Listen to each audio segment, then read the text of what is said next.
Hello, everybody, and welcome to hopefully a significantly more stable Everythingomizer.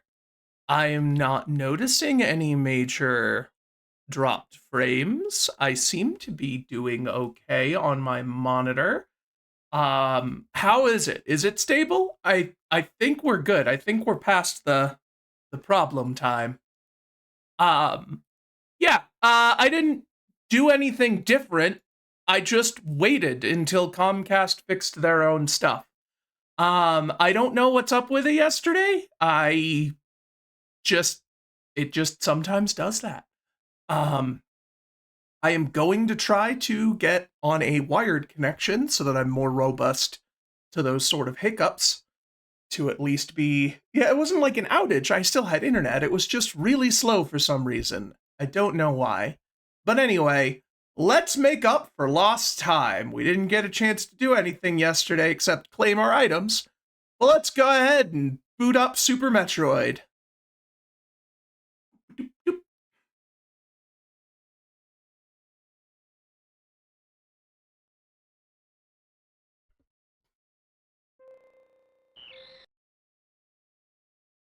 All right. Should be hearing things now. Where is there it is. There you are. Connecting to the server, and let's play some Metroid. You know, that's kind of like me. I am a huge fan of Metroidvanias. Like, it's one of my favorite genres. But despite that, I have never actually played a Castlevania game that could be considered a Metroidvania. Despite the fact that half of my favorite genre is named after it. I have played Castlevanias 1, 3, and Super Castlevania 4. All of which were level-based platformer, like, action games. They didn't really become Metroidvanias until Symphony of the Night, which I didn't play. Because I had an N64 growing up, and I didn't get a PlayStation until much later.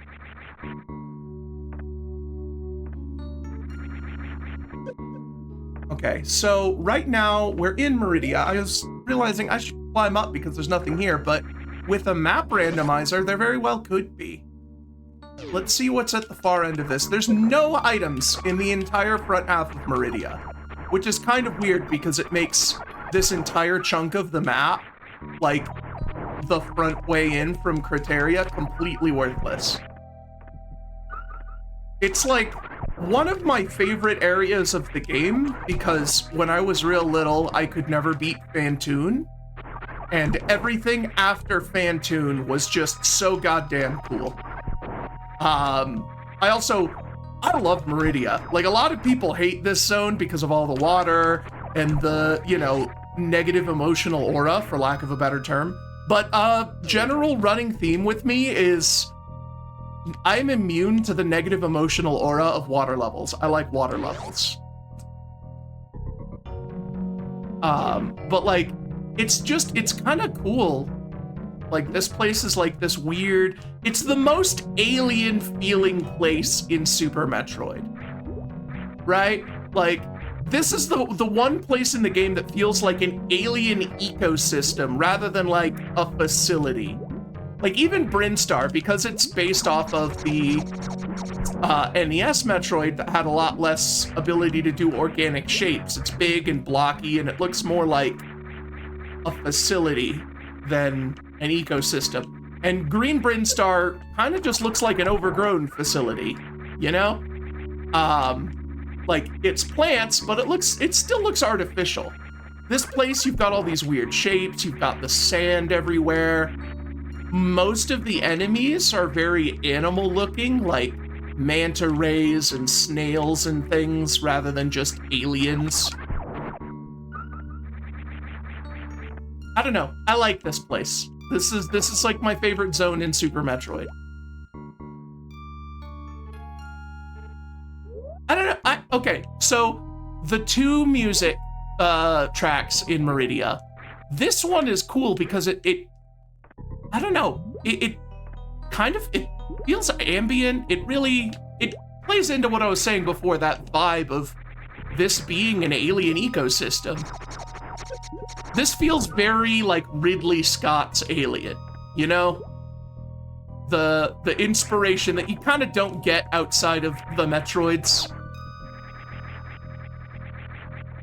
It's this tension of just not knowing what could be around any corner. Also, this area just had some of the wonkiest puzzles to find the items, and you ended up coming back here a lot because there's a lot of items you had to backtrack for. So you kept exploring, finding new areas. I'm completely blocked out on this side, so I do have to go back up where I came from. But, and the other music track for Meridia, I just think is fantastic. I just love that music entirely. That more melancholy one, this one's a bit more kind of panicky, I guess. I don't know. No, this one kind of switches between melancholy and anxiety. All right, here's the hard part. You know what? I was about to reset, but then I realized I probably don't want to, because I want to keep this map, because I can't use a tracker, right? Because it's a map randomizer.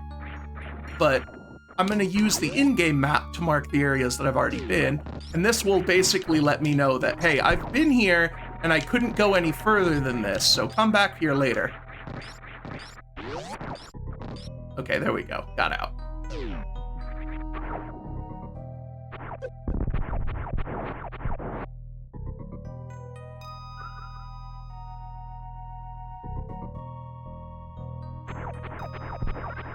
Also, Dragon is a really cool boss because of the alternate kill condition. And that was really fun to figure it out.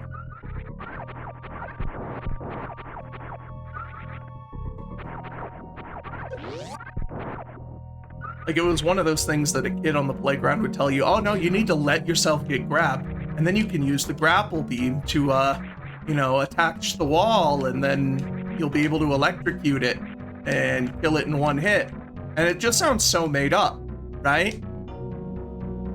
Like the time a kid on my playground told me that there was Super Metroid 2 for the Nintendo 64, where you can rescue the baby Metroid by putting it back together with the booster gloves. That was an actual rumor elementary school me believed.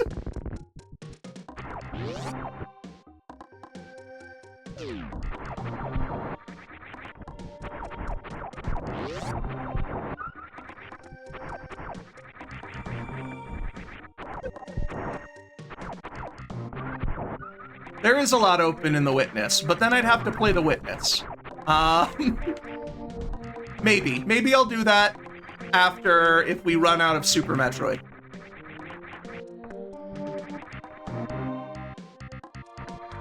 Oh, I already got this item. I can see it on the mini-map. There's no reason I'd have that map square without having gotten it.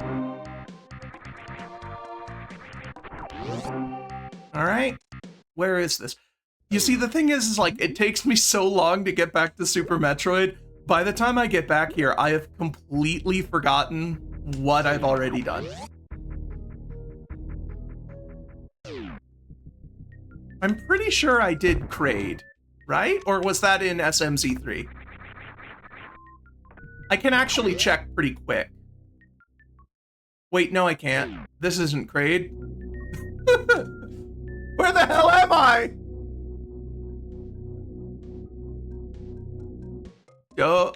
Okay.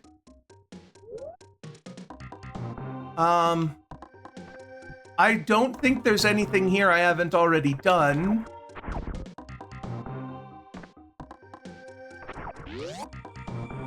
But there's probably another exit.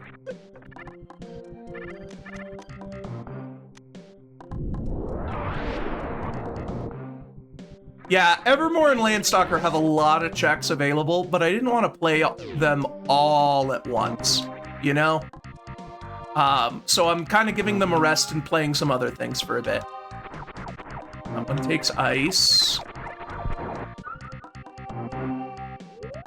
Like, I'm probably gonna have to go back there before too long. Let's see. This was on 0.4.4. This was right after, I have the AP world, like, for the tracker. I have it, it's just on a different computer than the one that I'm usually using whenever I'm updating the datasheet. So I am doing my development work on my laptop, and that one needs to be up to date because I'm developing things. My desktop that I stream from is, this one I haven't touched the installation on. This one is a time capsule so that I don't mess up. Okay, I'm not going to Meridia. I'm very lost. This one is like a time capsule. I intentionally don't update anything so that it doesn't mess up the run.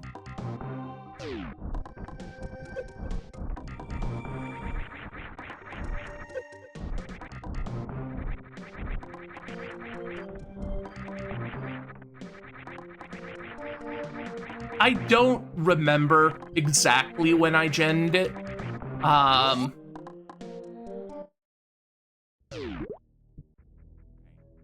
Now I know an area that I haven't. If I go this way, that'll be a new area.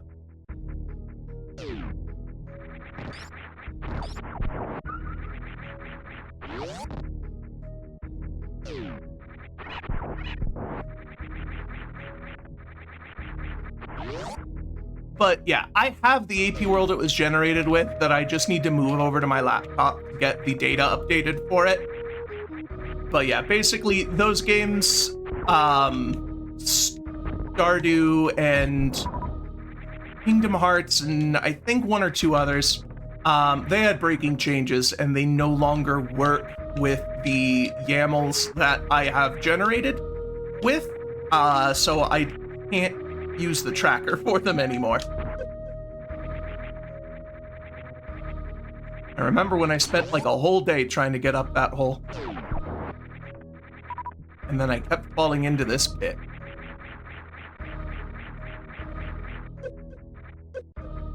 Ow, ow, I'm stuck. Okay.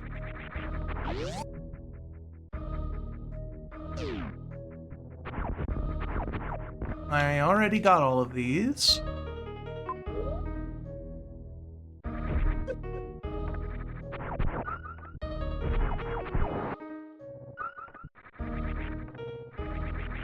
Like, you haven't played any Zelda game? You gotta fix that.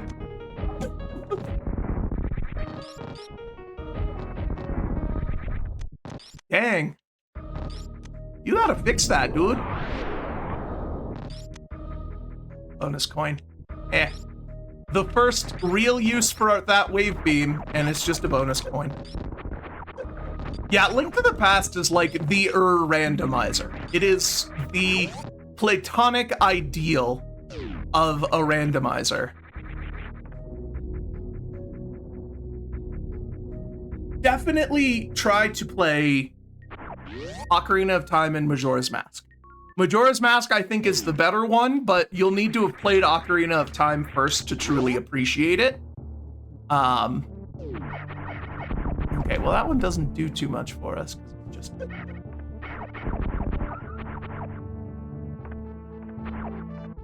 Minish Cap is actually also really good. Oh.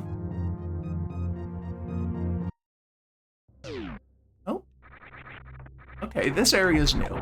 I couldn't get here. This area was made possible by your local wave beam. I'm gonna go save.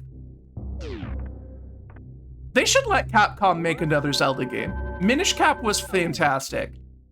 I think they should let them. The art style was fantastic. It had a whole lot of fun other side stuff to do. Great concept. And it actually, like, retires Ganondorf as the main villain. You finally get another villain. A severely underutilized villain. More Vati, please. Ooh, Archer, okay. Now that I've played some Wargroove, I know how important that is.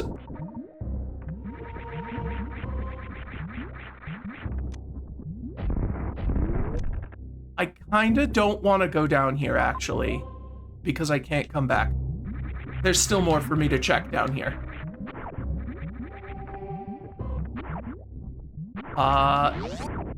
It's not? Oh, hang on. Wait a minute.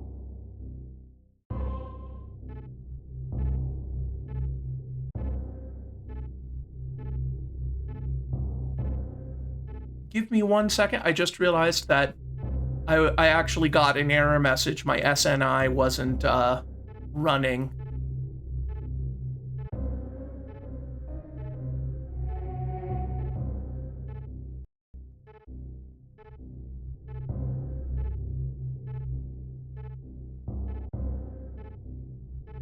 Okay, there we go.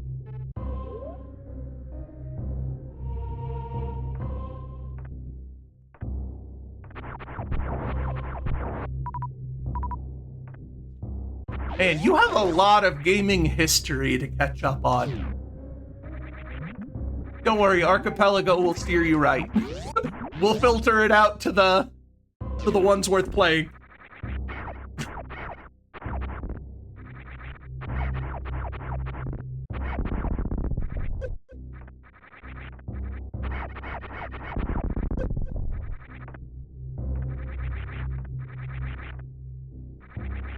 Yeah, that's the thing. There's a lot of different games from all across gaming in here.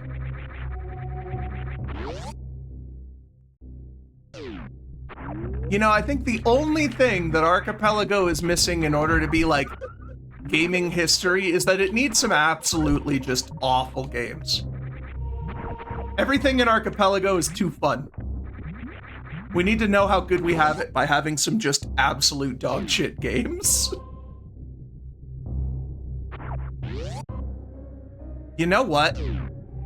I could probably talk to them, see if we can get, like, Daikatana. Let's get Daikatana Archipelago.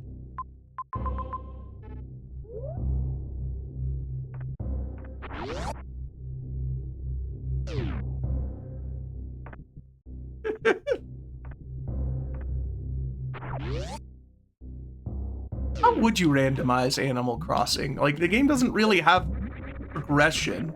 You just kind of vibe until you pay off your debt. Like...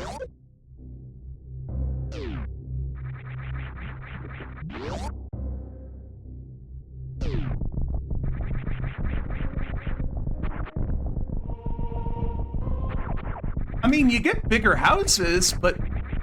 Well, yeah, museum. You're right. Yeah, museum is actually a pretty good goal. I forgot about that.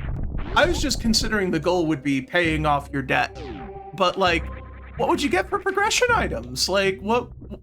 Most of the things that you get are decorative. Like, almost everything in Animal Crossing is decorative.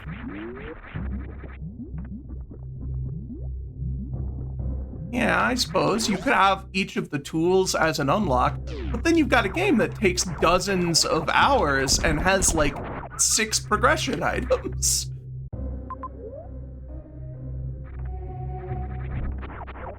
You have a lot of opportunities for things that could be checks, but not a lot of things that could be items. Like, I have that problem with RuneScape, but the problem with RuneScape is the fact that because almost all of my checks are map progression, every item is progressive.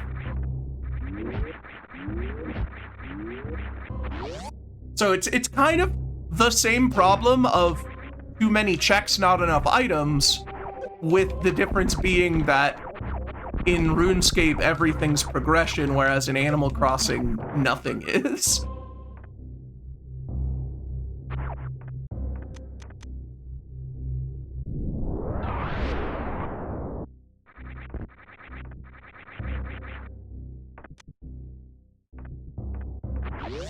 Yeah, New Horizons is the gamiest of it, especially if you include that, what is it, that mode where you, like, build people's dream houses or whatever, because then the decorative items could be used for progression in that.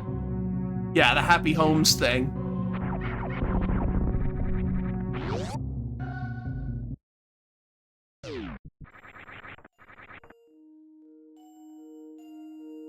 Yep, well, the other side of Meridia, which I'm pretty sure I already...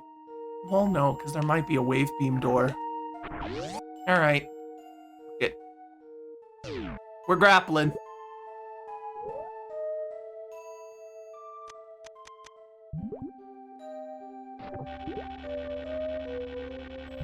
Yeah, New Leaf was the one I actually didn't play. So I know that's the one where you're the mayor, so there's probably a lot more stuff that you can do.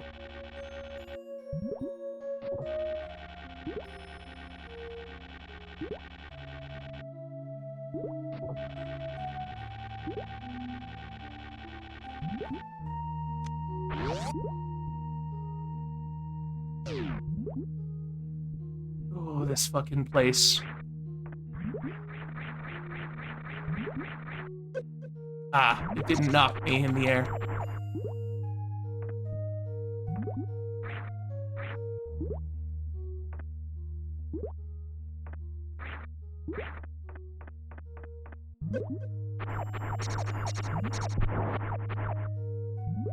Let's see. Dare I try?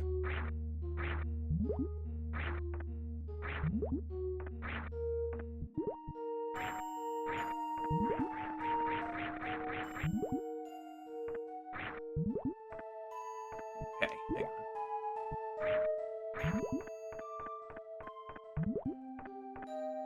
All right, 1.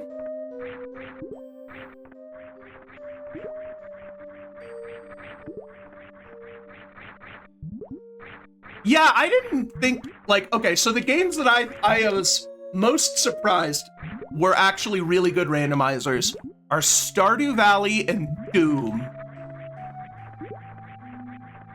Like, I was not expecting them to be as good as they were, in terms of randomizers. They're absolutely fantastic. Like, Doom especially was like, oh, I mean, you just have your guns. Like, what else could there possibly be? But the fact that you gotta, like, bounce around in and out of the same stages as you get keys is pretty big. I can't wait to try Yoshi's Island. Like, I am excited for the ALttP for Yoshi's Island and Mario and Luigi. Those are the ones that I'm looking forward to the most.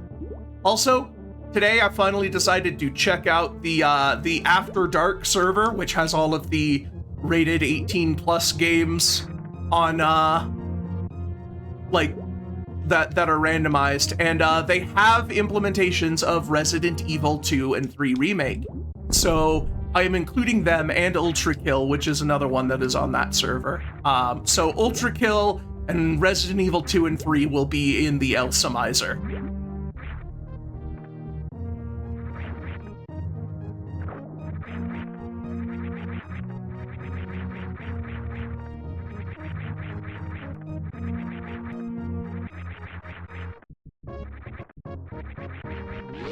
Oh, fantastic. This is where the wave beam was meant to go. This is the progression we got. Because not only is this, you know, potentially a boss, I don't know if I'll get yoked into another area, but it is a lot of new areas to explore, a lot of new doorways, and also potentially one of the Golden Four.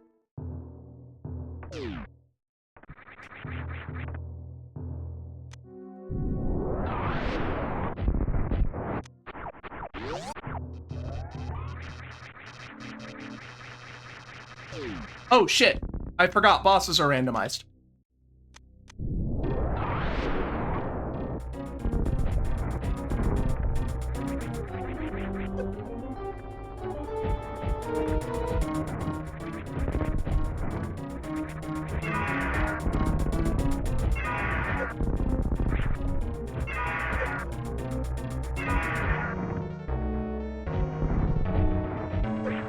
Thankfully, I have a bajillion super missiles, so I can just kind of mash Ridley to death.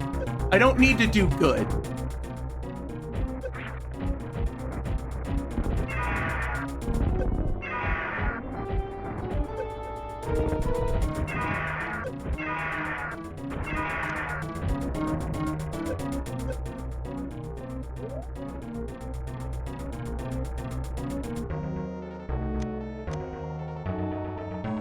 Actually, I might not have enough to face tank Ridley. He is kind of kicking my ass.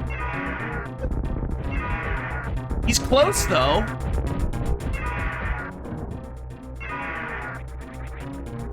Ah, fuck. Okay. All right. I need to actually do good. Yeah, that was hubris. I saved somewhat nearby. Yeah. I just figured 50 super missiles ought to be enough, right? A lot of the time that I spent getting there was just exploring dead ends that I won't need to do now, so.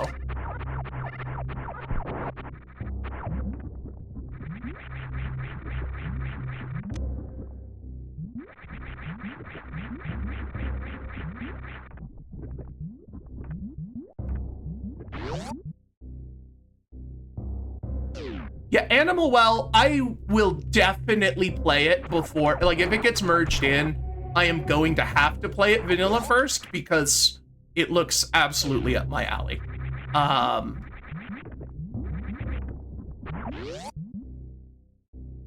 Let's see.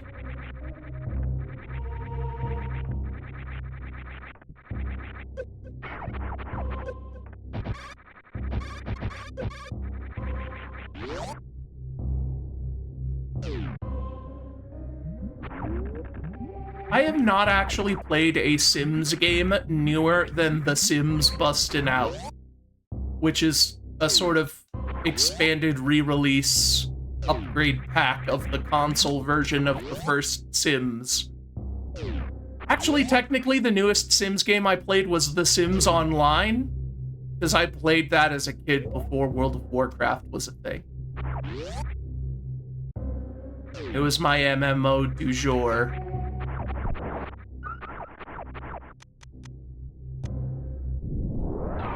Yeah, Bustin' Out was fun. You know what?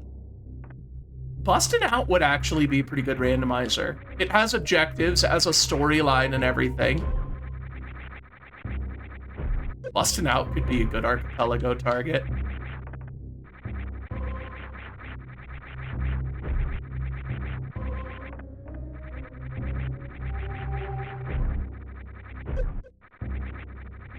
And because you're kind of like hard locked behind those like the talent points, you know, like strength and knowledge and all that, and that can affect, you know, like which houses you can go to and which jobs for which plot lines. Like, it would work.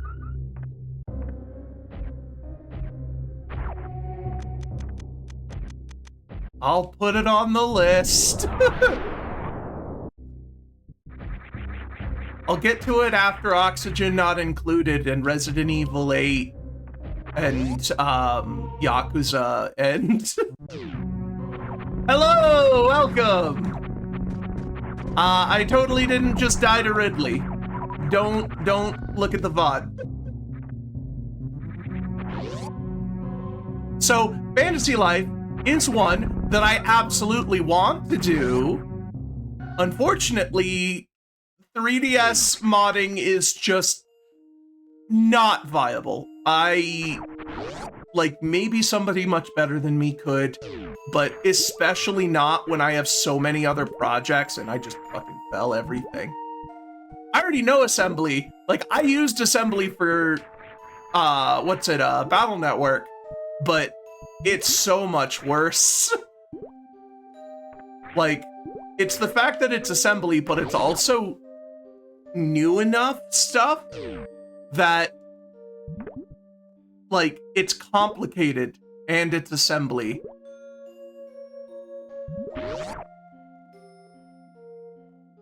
I have to go a very long circuitous path because I fell and I can't get back up without Ice Beam.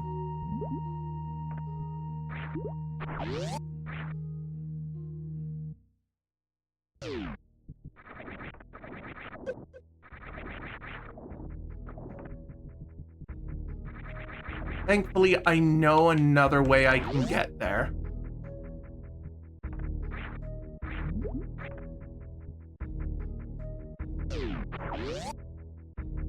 pretty sure.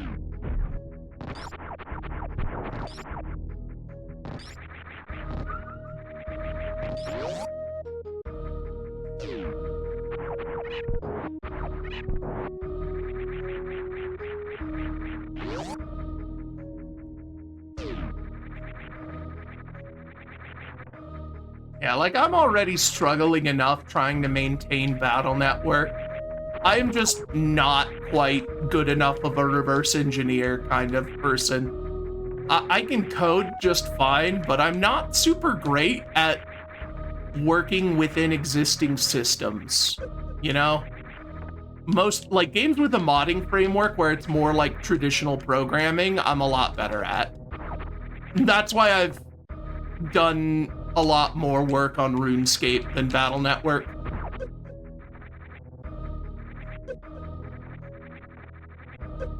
Come on. Well, we're back to this shit again.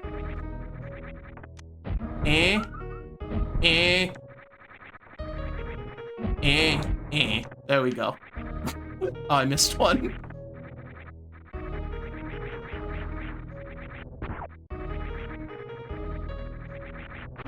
There we go.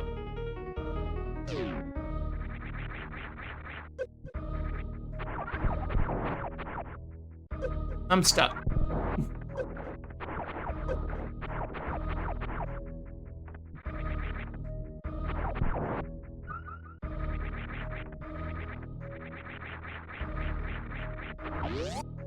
Yeah, energy is the health in this game because it's the power suit that's keeping you alive. Whenever its shields run out of power, so does its life support, and then you die.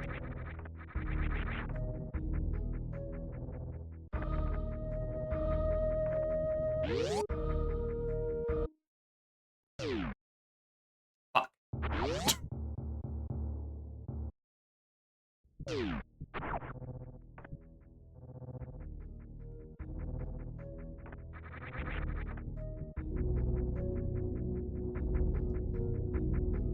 Yeah, for some reason I was just like, oh, I know how to get to that corridor really fast. Like, I can take the shortcut through Red Brinstar. And I totally forgot that that shortcut is just not going to lead there. So we have to go on the world's longest fucking detour to get back to where we were.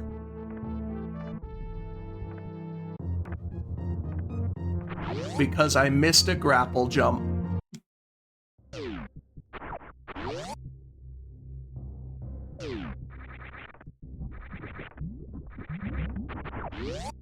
Yeah. I think once the current version of RuneScape like is merged in, I might make one more change because enough people have asked for it. They've beaten me down and requested like dud items just so there's more checks. And so I can add in more varied locations.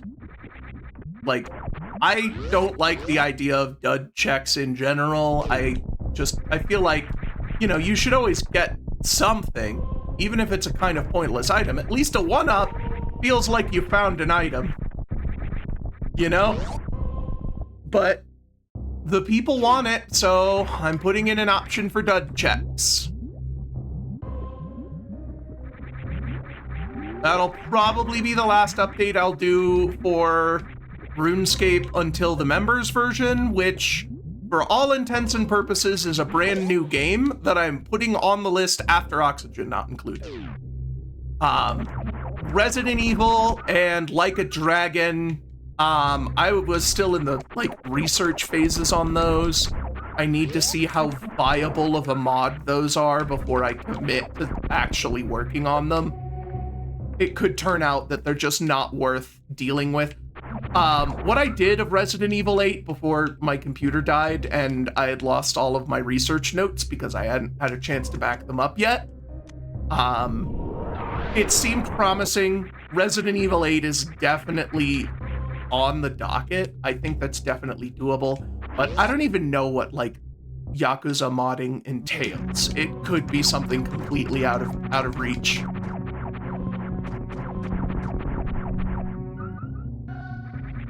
Yeah, there's a lot of games that I would like to work on, but other people already are, and I'm just letting them take it.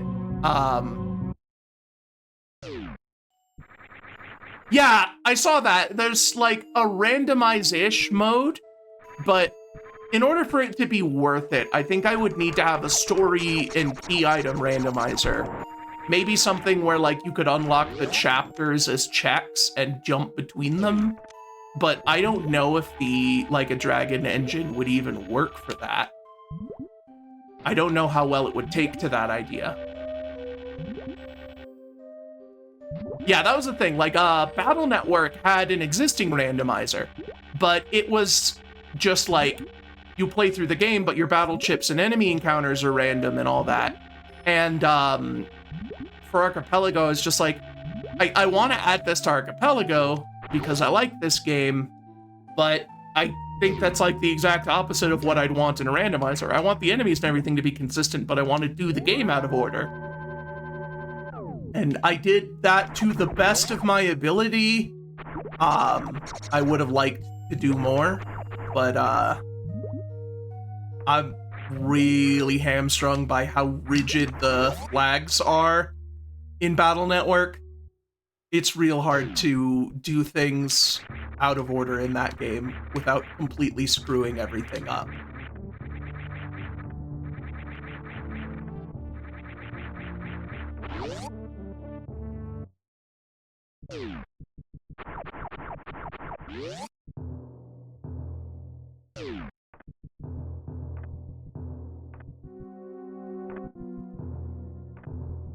Yeah.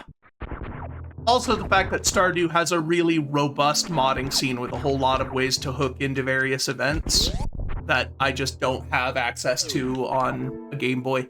And even then, like, I absolutely am, you know, standing on the backs of giants with the Battle Network randomizer. I would never have been able to do it without TextPet and what is it?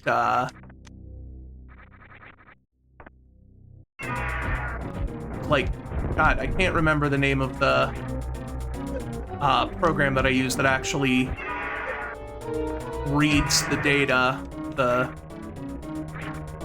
things like the item flags and whatnot. Shoot. I can't remember to credit my open source sources. But basically, a lot of other people had done a lot of the work for me in cataloging all of the data that I needed for Battle Network. Oh, fuck. I am in danger.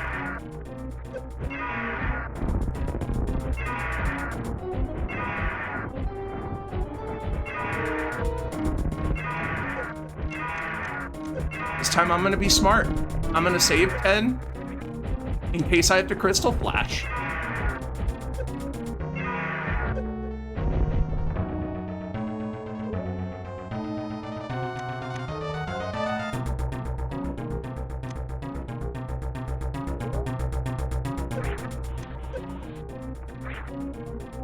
Ah, balls. But I saved a lot closer this time.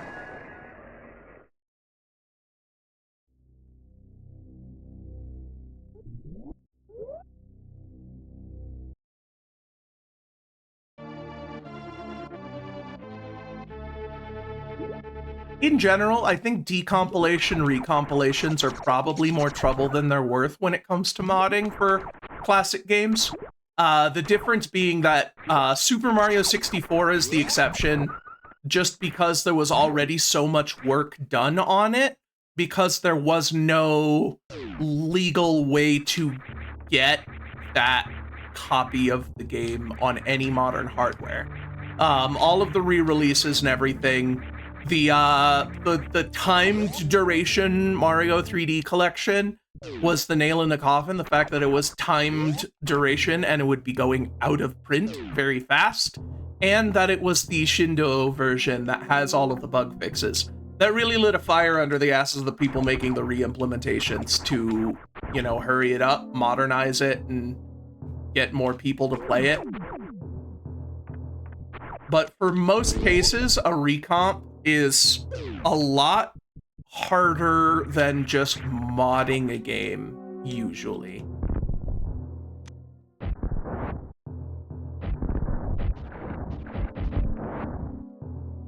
And the thing is like, the further back you go, the harder a decomp and recompilation is, because they do a lot more basically cheating in order to work on their old hardware.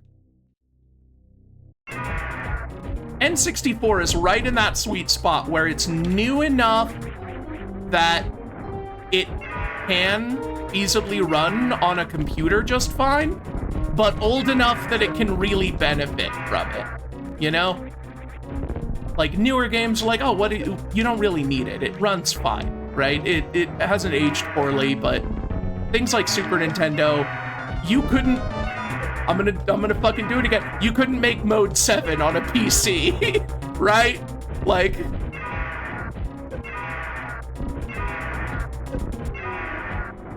I need a mode 7 emote.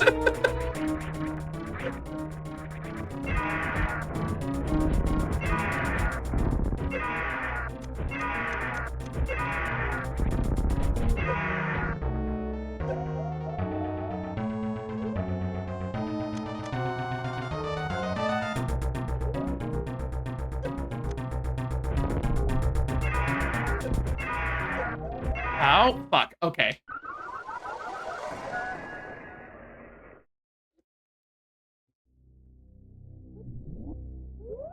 All right, Ridley kicks a lot of ass. He's closer to dead each time than he looks, because there's a thing with Ridley that, essentially, if you've ever played before and you've just fired at Ridley until he explodes, you actually dealt twice as much damage as you needed to.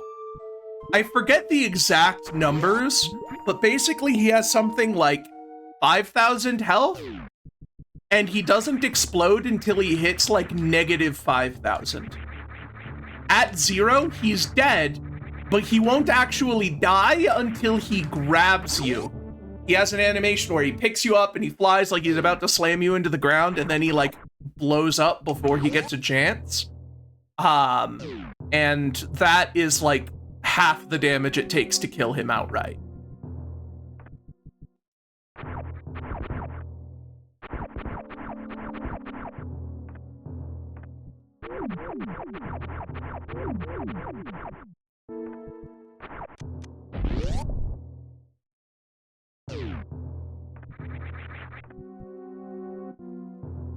You know, I like these days when I'm playing a game that I'm more familiar with, because I get to talk more. Even if it does mean that I keep dying to Ridley.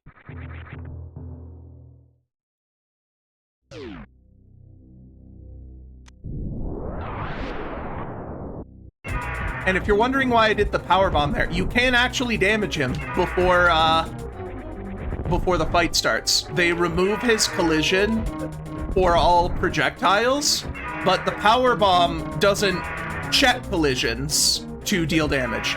It just scans the room for enemies and damages them. It doesn't actually need to physically collide. So you do get one... It's not much damage, it's like 2 missiles worth. It's not even a... Because also, in addition to super missiles being about 5 times the damage of normal missiles, Ridley specifically is vulnerable to them, so he takes double damage. So every one of these super missiles is the equivalent of 10 missiles. It's really important to try to land as many of them as possible.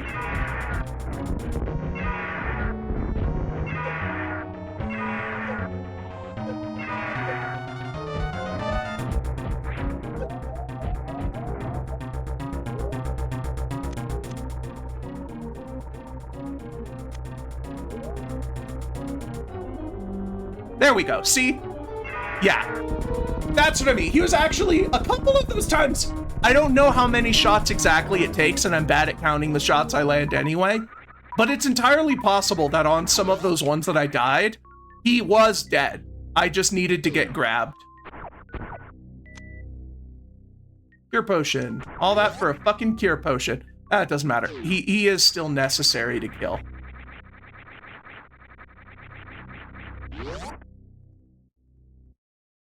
Yeah, I think that's kind of the big, that was one of the reasons why I think I might have been struggling, is that I am also used to having the gravity suit, which halves the damage from the Varia suit. And the various suit already halves damage from your power suit. You take a quarter damage with the gravity suit.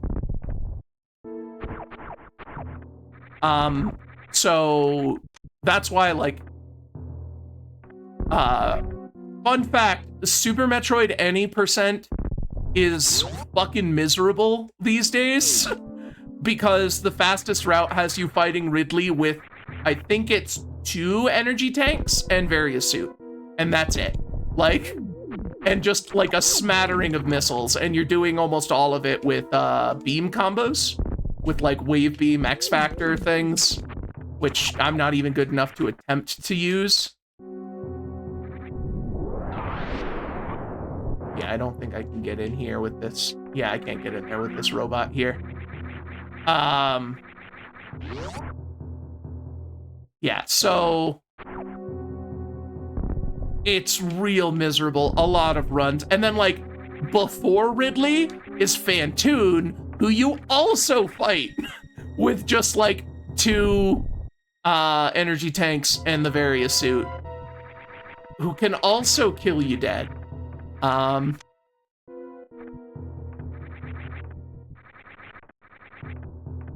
There was a reverse boss order speedrun at GDQ, a speedrun race that started with like 4 players.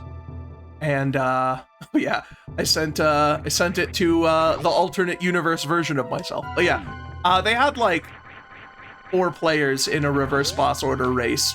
And then after Ridley, it came down to just, I think it was, might have been Zost, or was it Oats? I forget which one of them. One of the big, like, Super Metroid gods was the only person who cleared Ridley, and everybody else had died.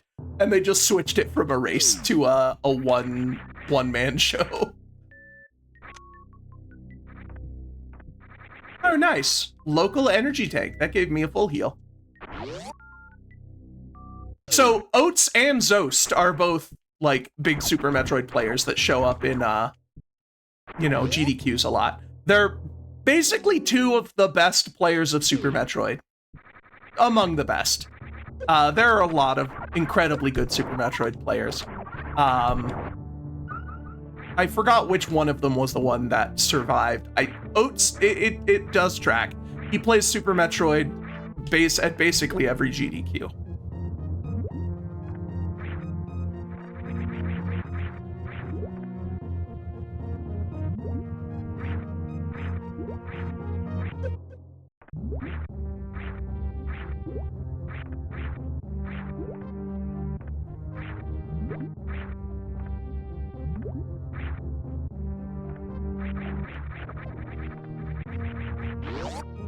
Okay, this should lead me to another Presto Changeo door at the bottom of this area.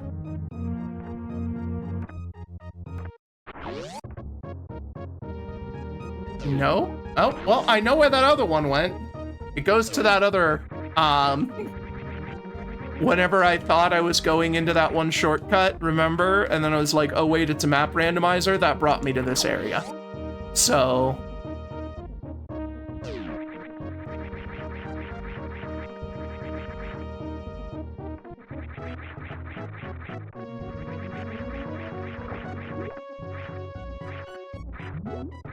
You know what else I think would be a fun randomizer that I'm sure wouldn't actually be that difficult with how thoroughly this game is documented? There is a ROM hack of Super Metroid called Super Metroid Redesign, which is a little pretentious to think that, you know, like to just call it basically Super Metroid 2, but it's pretty good. It has some flaws. Like the forced gravity suit water section. But it's got like different physics. It's a much bigger map.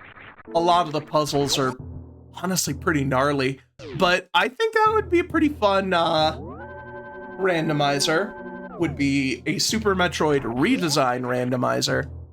But it's also a lot more linear. I don't know if it would work as well.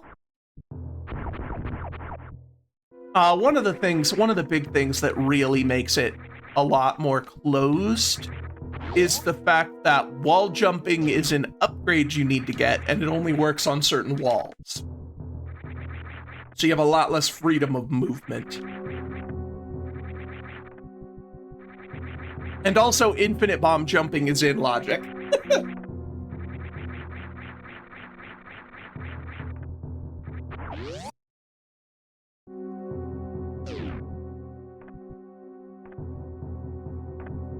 Alright, that's everything I can do here until I find Fantoon, who at this point, through process of elimination, I think is at Dragon. Because I don't know if they can just 50-50, like, or not 50, but like, I don't think they could just straight switcheroo. So I don't think he could end up at Ridley, because Ridley is here. So that would leave him, he's not at Kraid, because I already fought Kraid. Actually, no, now they probably can do a straight back and forth swap, because I'm pretty sure Kraid was at Kraid. And if he can random into himself, they can random each other, so... yeah, he could be at Ridley. Okay, here's the hard part. I can definitely get up here. I just need to position this in such a way that my spin jump gets me into that tiny crevasse, and then not fuck that up. There we go. Got it! And then let's save.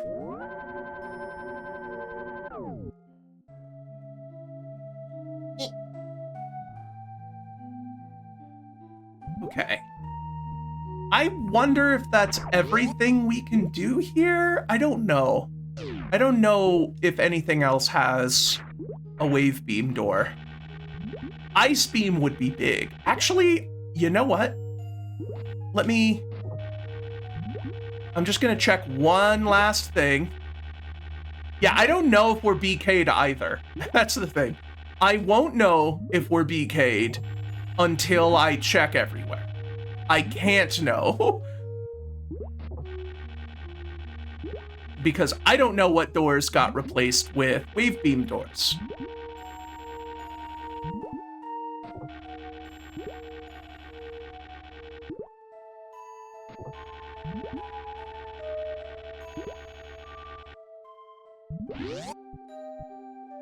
So if I come up here, I should be able to see an item. And if it has a little arrow on it, I can go out of my way and get it in a very circuitous way. No, Universal Tracker does not work with the map shuffler. Oh god, that is a progression item. I'm gonna have to try and get in there. Wait, no, I can't. I don't have spring ball and bomb jumps don't work. That is inaccessible. And I have a charge. Oh no, I have the ghetto charge beam. The fake one that just does normal damage but pierces boss defenses.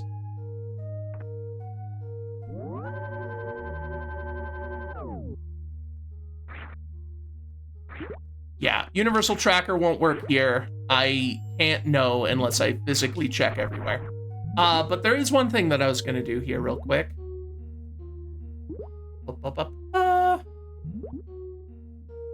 Hint. Ice beam. Deku tree, compass room, side chest in Ocarina of Time.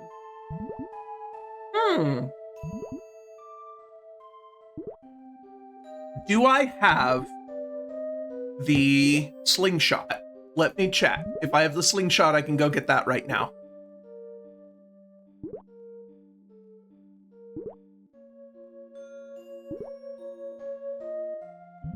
I do not have the slingshot. I could do some hint chaining. I could do some ocarina. Figure out where the... I'm pretty sure this room needs the slingshot, because I'm pretty sure I got everything in the Deku tree that I didn't need the slingshot for. Because I already went into the tree, but I did go in there pretty early. Maybe I was missing something else other than the slingshot? But what else do you need? It's not a key sanity. Like, I don't know what else I could have been missing.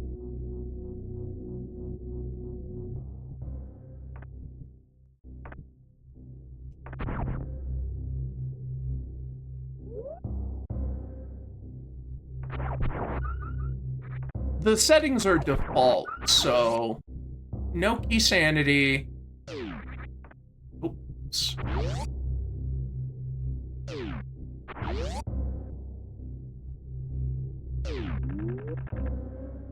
I did not do that right. Thought I have another shot.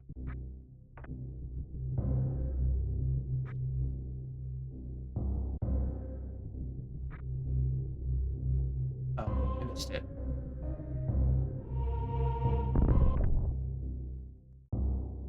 I'm pretty sure, I don't remember if I turned on hard logic. I don't know if this mock ball is in logic. I'm pretty sure the other one is, but I don't actually have the beam to open that door, so I'm pretty sure this one is in logic, even in normal. I'm not sure. I should turn off my space jump. That kind of makes it a little harder to... Yeah. I'm just not used to the animation, but in theory, it shouldn't make a difference. There we go.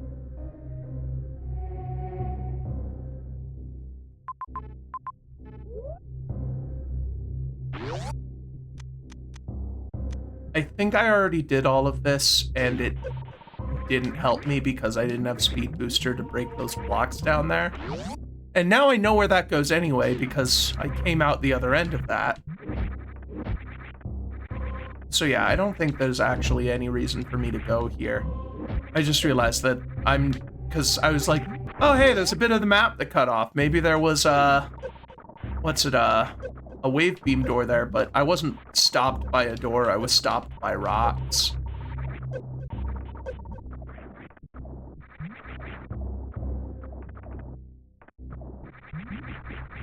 All right, well, let's see. There's an hour left. I could continue exploring Super Metroid.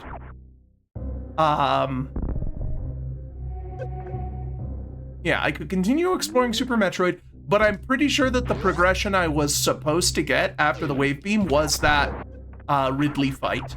I could switch over to Ocarina of Time, check that spot, see what we get, and if not, hint for whatever we're missing. I could switch over to something else. There's like RuneScape has some checks. I could do the mini games like checks finder and bumper stickers. Boot up Final Fantasy 1 for the first time, finally.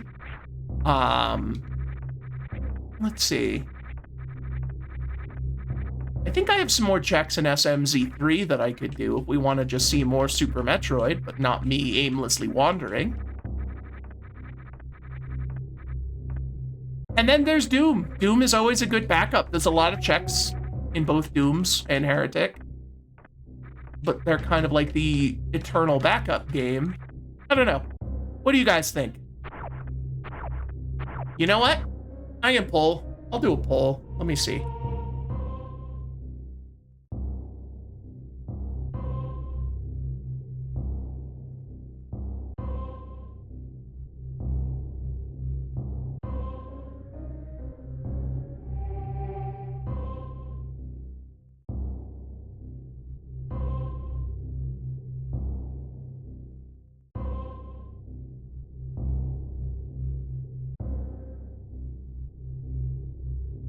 Sure, poll. Let's poll it. I think those are the most viable options that we've got at the moment.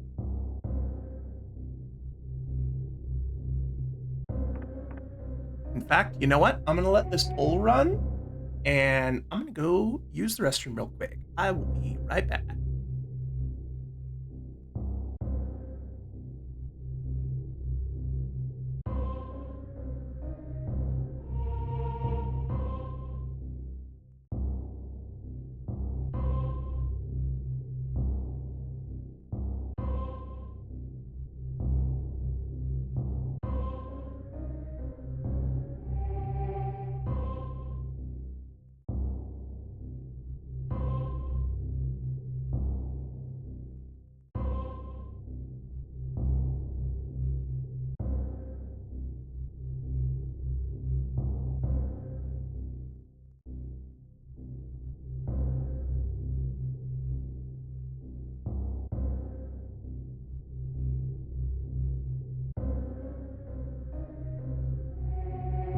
All right, looks like we're still in a Super Metroid kind of mood because we are gonna change over to the other Super Metroid.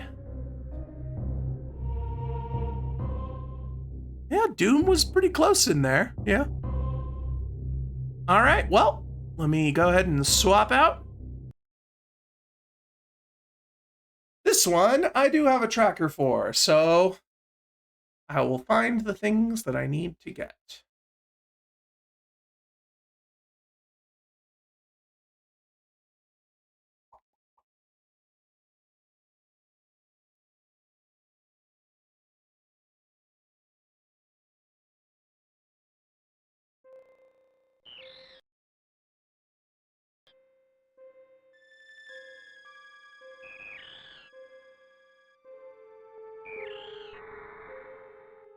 Oh yeah, both of my Link to the Pasts are hard blocked by Moon Pearl. I don't have it in either of them, and I think I have all of the other requirements for Dark World, so.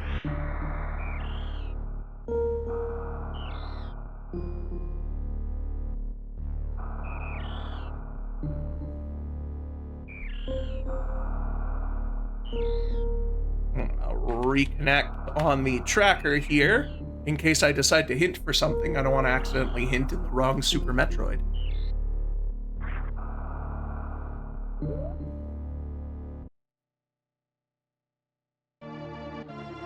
All right, missiles, heart piece, rupees, capacity, missile. All right.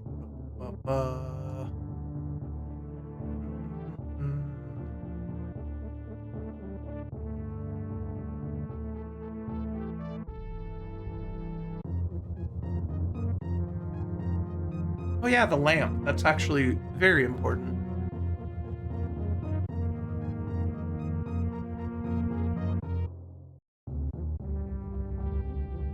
Oh, and fire rod, yeah. All right, let's see here.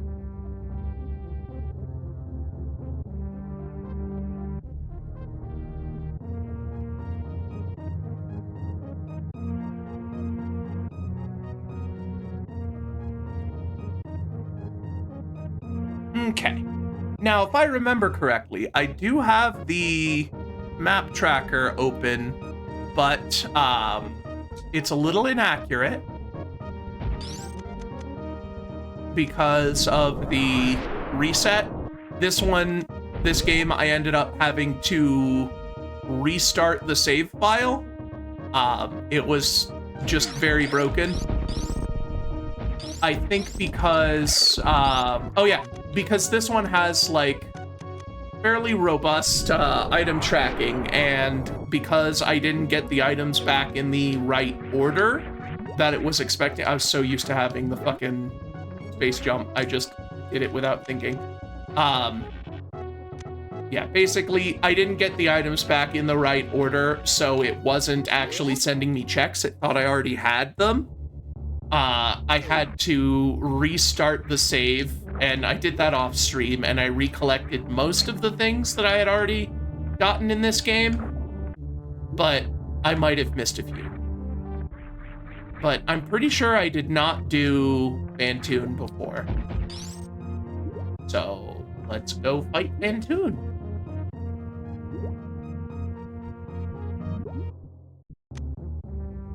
Wanderlust.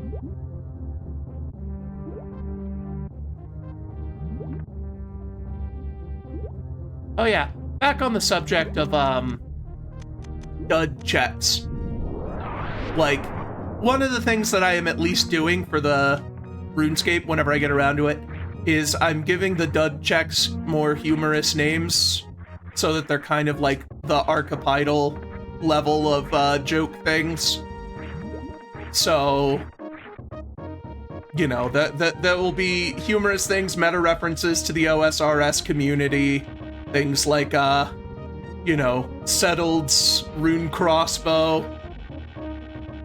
What's it, let's see, Jimmy's top secret rat catcher's dialogue rewrite.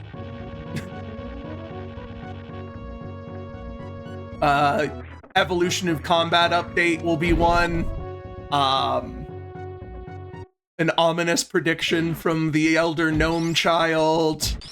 The Stone of Jas, the Frost and Horn, various like artifacts and things that are like, you know, things that are referenced in game or RuneScape 3 quests revolve around them but don't actually exist. I'm just worried that people will wonder, it's like, oh hey, where do I go to pick up the Fist of Guthix?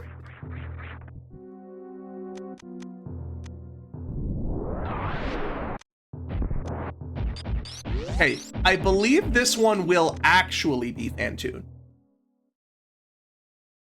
Okay, cool. These bosses ain't randomized.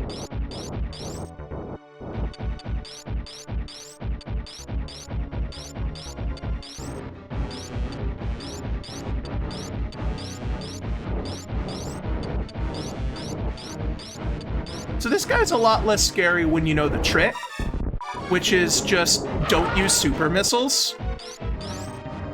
There's an actual trick. It's called, they call it the Doppler, because essentially you use the fact that the missiles accelerate, so you shoot them far away from him so they can like speed up and accelerate, and you move towards him so that your missiles all hit him at the same time, and you get like twice as many missiles per phase, because he starts his animation of leaving as soon as the first missile hits. But like you essentially run in, it's kind of similar to, if you'll remember that glitch that I showed that let you skip Spore Spawn, where you'd like jump forward and you fire a missile so that it starts off slow but has full speed in order to skip that, like, the block that's supposed to eat your super missile.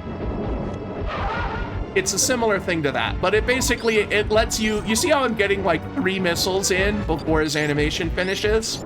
You can fire off like 2 of them from a distance and then walk in with them, and it lets you stack like 5 shots per phase, so you can kill him in like 2 or 3 phases.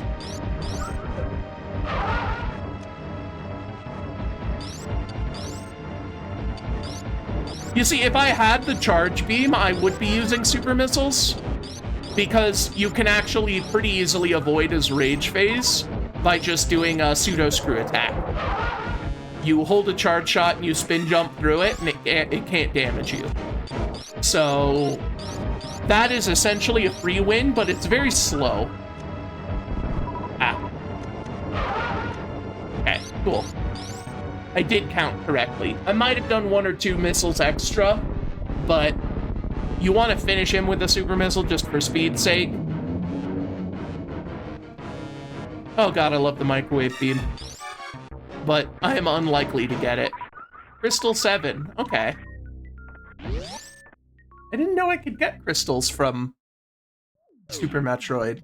I guess that's a new change. That the G4 and the crystals can be randomized with each other. That's interesting.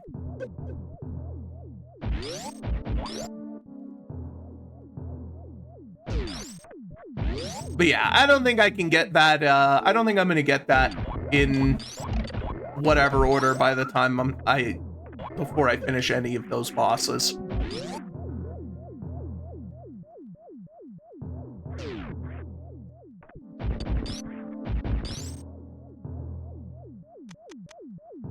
Chances are by the time I get X-Ray and Plasma and Charge on this one, I will have already beaten all of the bosses susceptible to it.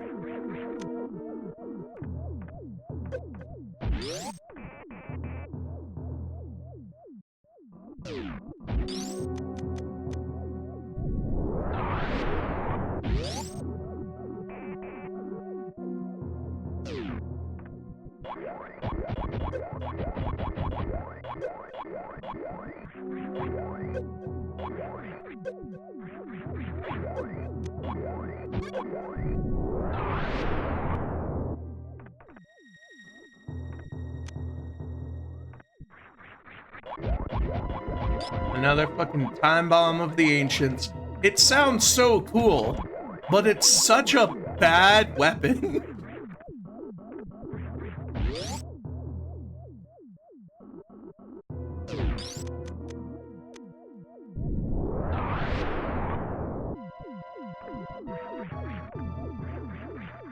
It was that one time that I actually managed to use it because I was out of literally every other kind of damaging thing, and I just had to kill a couple of Wizrobes.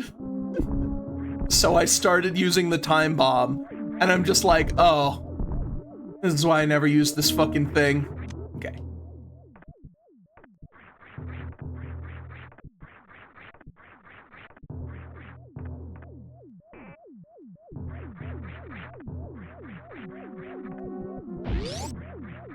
I am gonna save before I go in, because I could very easily die in the spiky room of death.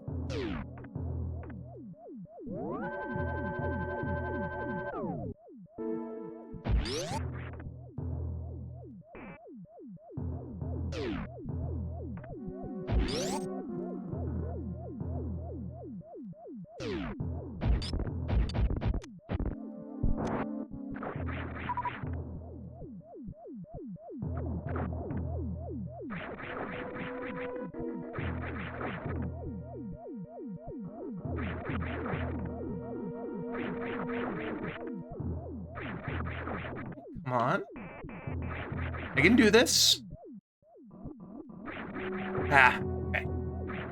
If you, basically for this bit, if you spin jump at like the exact apex of your, or if you wall jump at the exact apex of your jump, you're actually out of the water enough that you get the full distance, and then it's like free. But the hard part is timing it. Actually, maybe I need to have high jump for this to work. Because I feel like I'm getting this at the exact top of my jump, and I'm not getting the distance.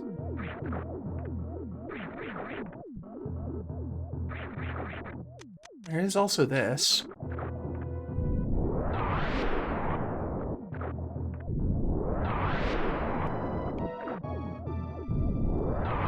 Nope. Nah, I think that also needs high jump, because you need to get power bomb out of the water, because bomb jumps don't work.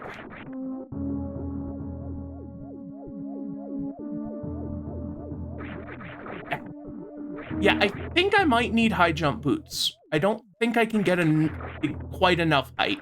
This is marked as out of logic on my tracker for this reason, so I guess I'll just come back another time. So the Billy Mays room is easier to get out because the water level oscillates there.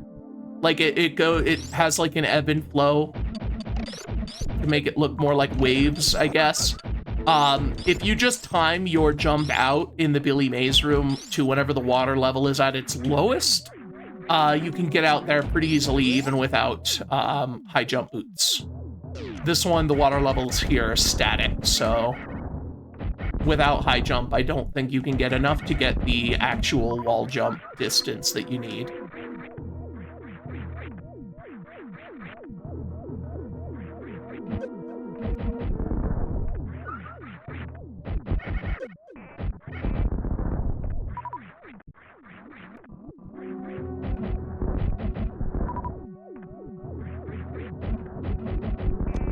And here's a pro tip for everybody who plays this. You beat all the enemies in this room and it unlocks the doors, right?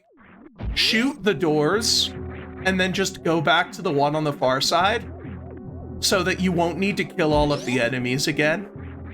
If you don't shoot the doors open, they'll go back to being locked.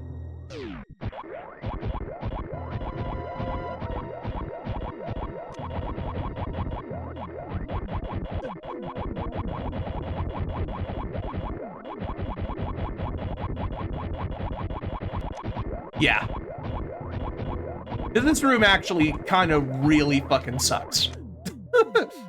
especially when you're in here with low supplies, because those the key hunters, the little bug guys, they actually have like an ass load of health, like an absurd amount of health, like about as much health as Kraid, but they have vulnerability to missiles, so they take extra damage from them. So it was take 2 of the whole like stream, because yesterday I couldn't stream. My internet was way too slow. So it's not the Everythingomizer take 2. It is what did I name this stream? It is Mazes of Unknown Configuration, the Everythingomizer take 2. Parenthetically, the entire title should be in parentheses and then take 2 parenthetical next to that. But who cares about math notation?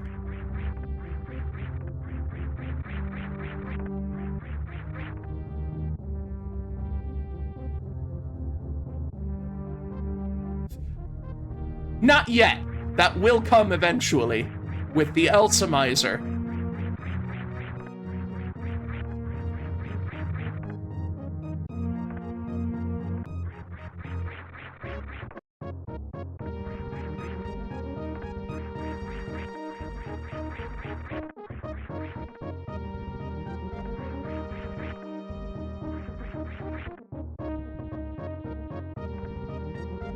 I'm not bad at Celeste, actually. I'm looking forward to it.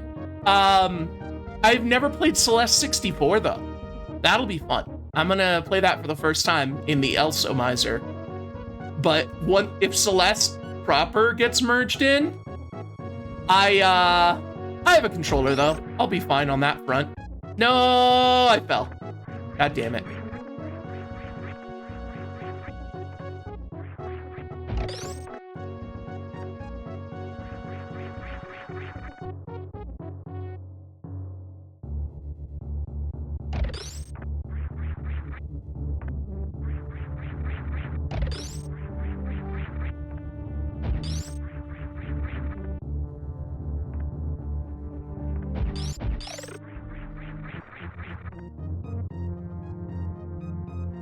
Yeah, I'm looking forward to Superstar Saga. I haven't actually played it in a while. I forget. It was on, yeah, it was on like the Switch Online thing. I started it, but I didn't actually finish it. Other games came out, I forget what, but I like Mario and Luigi. I really do. I like Partners in Time a lot. That one, I think a lot of people don't like it, but I think the 4 buttons make it very fun. There's a lot more you can do, especially on the like bros items that you can freestyle. You can do some wild stuff with the 4 buttons. But I will admit, the battles were a little bit tedious sometimes because there were 4 of you. Still, I liked it. Puzzle skip, nothing.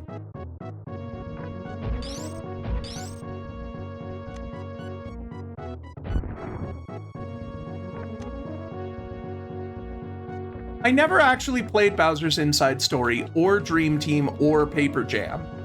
I probably should. Like, I know I'd like them. I just never got around to it.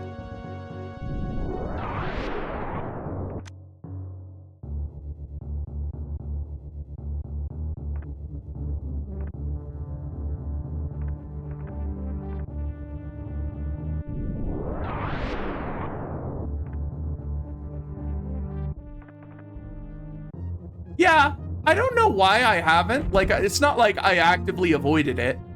I just never got around to playing them. I don't know why.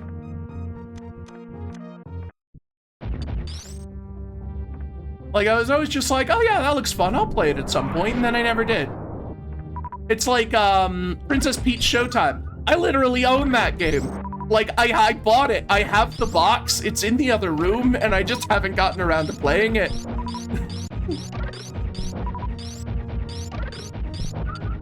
I think the thing is the fact that they're pretty long and they're very slow to get going. I think that's a big reason why it's hard to start playing a Mario and Luigi game.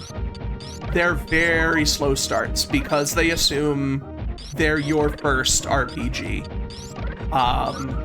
Which, I mean, a lot of Nintendo games assume they're basically your first video game ever. But for the RPGs, they're particularly irksome about it because it takes you a long time to get in. And it's not like a game like Yakuza, which, like a dragon, took me like, I don't know, 6 hours before I got into the actual real gameplay loop. But that was all fun, like characters and story building. It's like watching a movie and then playing a really long video game. Whereas, like a lot of Nintendo RPGs are kind of like watching a bunch of episodes of Barney and then playing a really good RPG.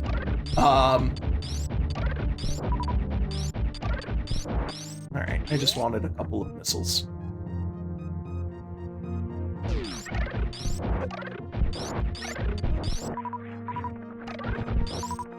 Or if it's like a modern Pokemon game, it's like marathoning every episode of Barney waiting for an RPG to start, and then it never does.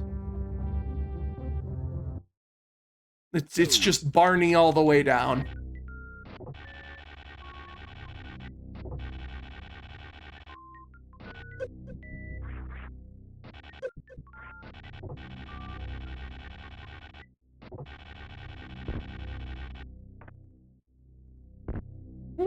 All right, I should have waited to use the bathroom during this, because this is basically the bathroom break statue.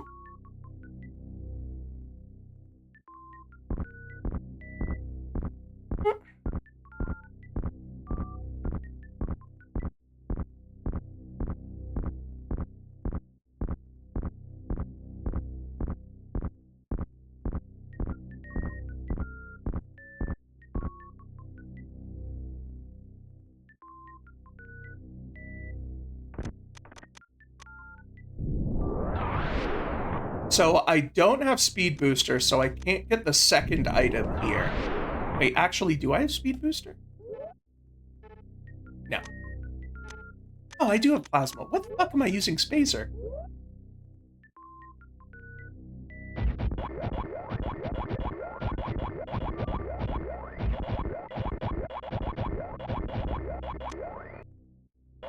Hard draw. Eh.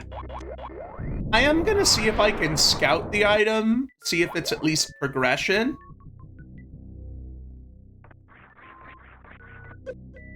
Whoops. Wrong side.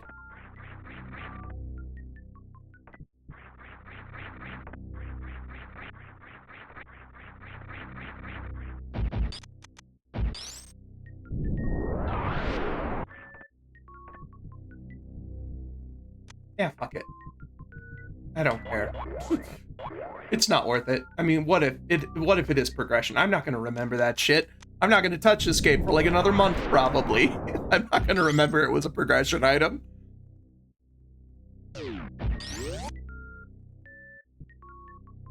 Alright, where to next?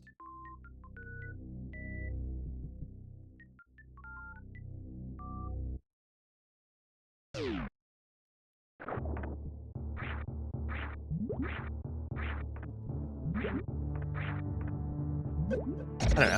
I think I've made my position on the Pokemon games known. I'm pretty sure I've talked about it. I don't want to beat a dead horse, but basically, like, I like Pokemon as a franchise, but as video games, I haven't really liked them in a very long time. Like, the mainline Pokemon games. I liked, you know, Red and Blue well enough when I was a kid, but by the time Gold and Silver came out, I was already kind of tired of it.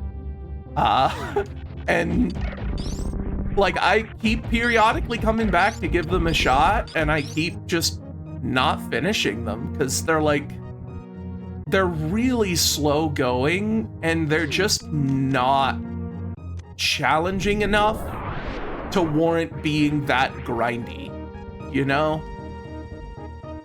Like, even if you just try to go through them and do as few fights as possible, you're gonna end up with like a starter Pokemon that's like 40 fucking levels higher than everything, and you're just gonna one-shot everything with Tackle. Because Like, there's not a lot, like, all of the most difficult fights are specifically designed to be one type, right?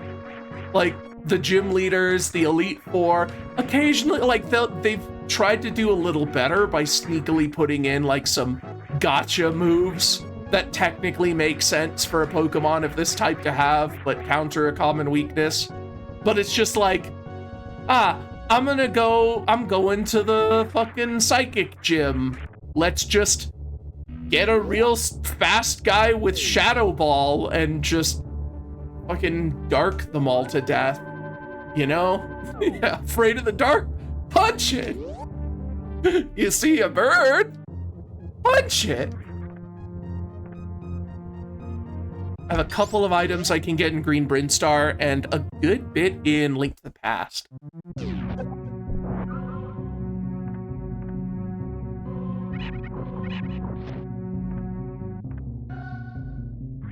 Also, a lot of the single-purpose gimmicks are really tiring. Like, they're basically just like, how can we make mega evolutions without needing to come up with any more assets? Because despite being the literal most lucrative franchise on the entire goddamn planet, we don't want to spend more than $15 on our animation budget.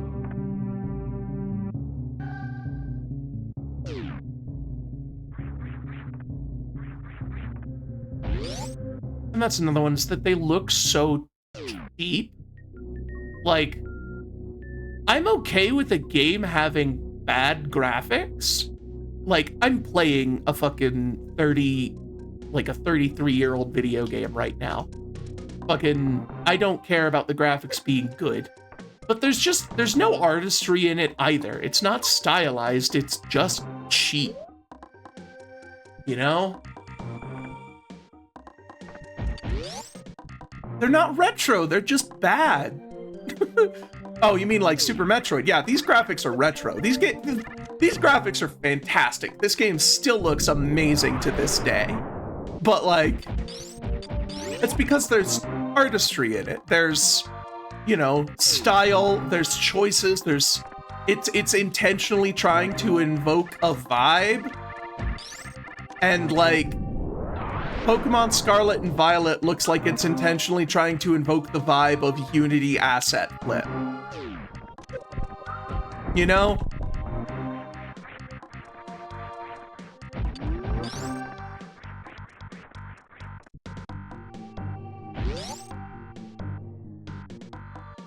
It kind of doesn't look that great though. Like, look at the terrain in the world. Like, the Pokemon models are the same ones they used on the 3DS.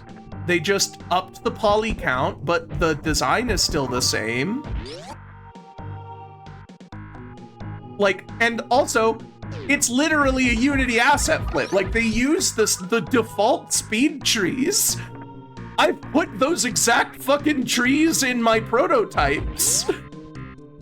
I mean, I know that speed tree exists to use it, but like, most games that use it at least do some sort of change to the materials.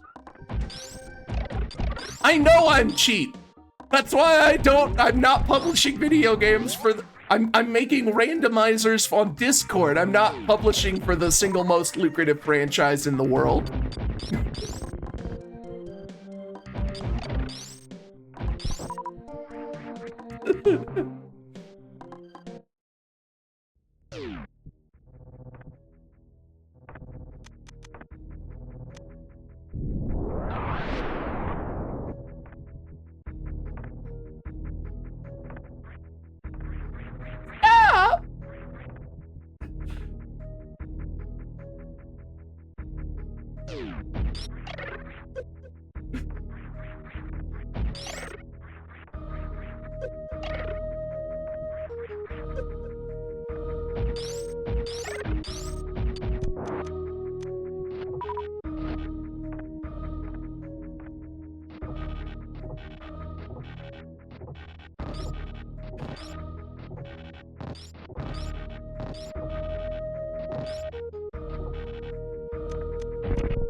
on, just a painting.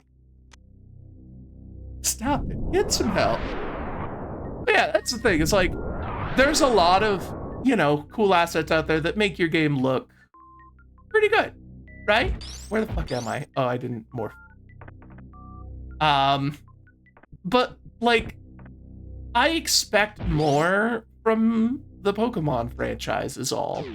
Like, it'd look good for an indie game. Like, it looks fine for Pal World, because I know that game has barely any budget. But, like, this is Pokemon. This is the biggest franchise. Like, literally, like, whenever I say that, it's not hyperbole. It is literally the highest grossing media IP in history. Like, Pokemon has earned more money than Mickey Mouse. It really shouldn't, like, the video games that started it all shouldn't be an afterthought. Like, it's clear that the anime is product one and the games exist only to serve that anime. Like, they just like, hey, we need a new season of the anime, so let's fucking just crank one out. Yeah, you were checking to see if the internet was stable? Yeah, it's fine. I have no problems today. I don't know what was with yesterday. Yeah, have fun. Go back to Dead by Daylight. Now that the 2v6 or 2v8 mode is over, you can just play some other killers. I bet you're tired of wraithing. I know I'm kind of tired of trappering. Ah, you doing a swift?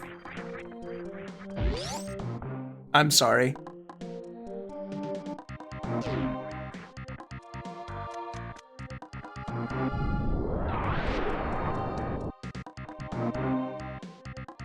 What is this check that I'm missing in? Let's see here. Oh, Powerbomb, Blue Brinstar. I'm missing one. Thought I got that one, but that was probably other Super Metroid.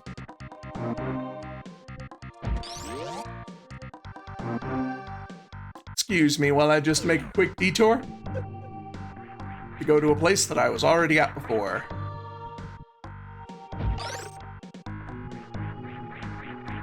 Alright, need you to...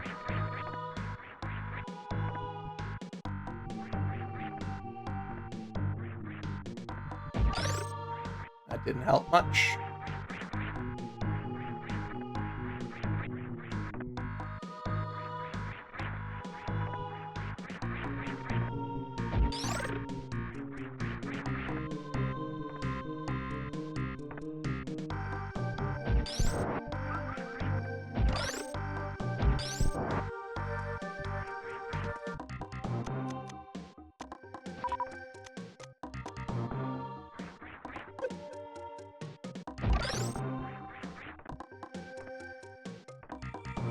Right on this guy. I can make it up there, but the timing is tight. If I shoot too early, he just dies in there, and if I shoot too late...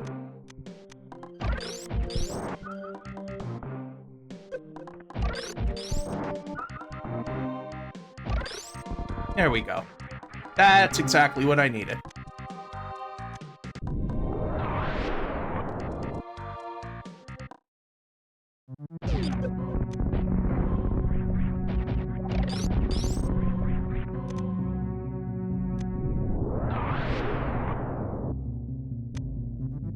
Ooh, Key of Chaos.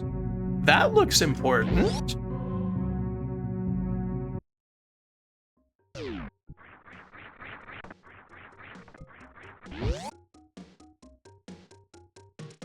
Ba-da-ba-bum.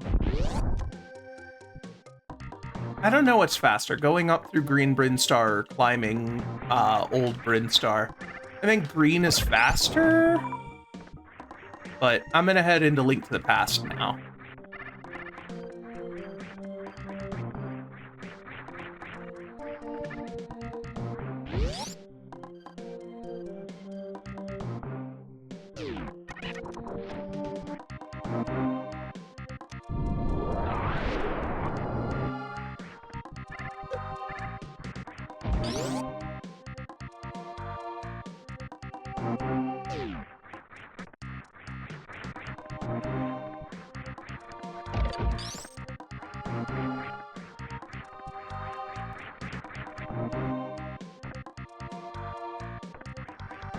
Let's see. I haven't said anything in a while. I'm running out of stuff to rant about. That's the problem with these Super Metroid games. I have too much to talk about. Playing a game that I know, I get to talk. Downside. Run out of stuff.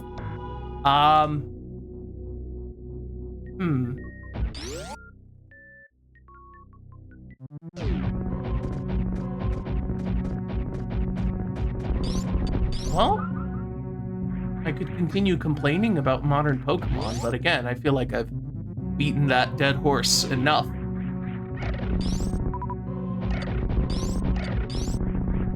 And I say modern Pokemon, but it's not like I was the biggest fan of the originals either. Like I said, I didn't even play Gold and Silver.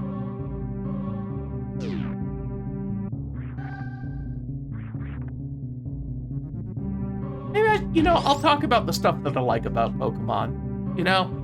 I love the Pokemon themselves. They're still endearing. I love their designs. Even some of the dumb ones, I like them. A lot of the spin-off games, Pokemon Unite was actually a really fun MOBA.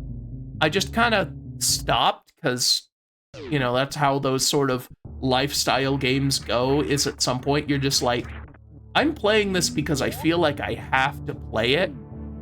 Yeah, that's the thing. You have to basically do all of your dailies every single day or pay a bunch of money. And I didn't need to save here before I went and deleted the past, but I did anyway. But like, that's the thing with me in a lot of those lifestyle games, things like Genshin Impact and things like that. I will play them religiously. I will optimize the crap out of them for free to play. I will do maximizing all of my free resources. But as soon as I miss like a daily login bonus and my streak resets, I am just done with the game forever. There's no coming back for me. I'm just like, the spell is broken. I've realized that it's all fake and I don't actually need to play this game and spend all of my resin to get all of the Prima Gems that I'm gonna get every day to, maximize my pity rolls. As soon as the spell is broken, I'm like, I can leave. I can play something else. Oh yeah, with the lantern, I can go do the Eastern Palace stuff that I missed before.